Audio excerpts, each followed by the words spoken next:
कन्या। हाँ मम्मी जी। कहाँ जाए के तैयारी होता है? जा तनी शॉपिंग करे। आज तक कुछ हो जाए इनका के मार्केट जाए ना दे। ए जी 5,000 रुपया दीता। खाएला मम्मी जी ला एगो साड़ी देख ले बनी खूब सुंदर खरीदे के बा। वाह ई भलनु अच्छा पतो होला बात कि माइयो ला कुछ सोचा तारू। चला देते कन्या हाँ मम्मी जी। आज मार्केट नहीं के जाए के। काहे? एगो हम पंडित जी से देखौनी नु तो कहला हन कि पतो घर के लक्ष्मी होला। 1 महीना तक पतो के हाथ से खर्चा मत होके देम रुपया, ना तो बरकत घर में ना होई। जा आज नहीं के जाए के शॉपिंग। मम्मी जी सब कुछ ना होला, दुनिया कहाँ से कहाँ पहुँच गल रहुआ, ये सब दकियानोसी बात में फसल बनी।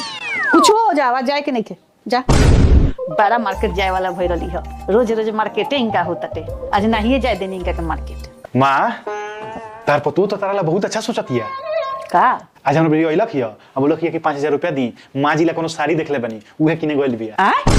ई तो हम अपने गोड़ पर अपने कुल्हाड़ी मार लेनी।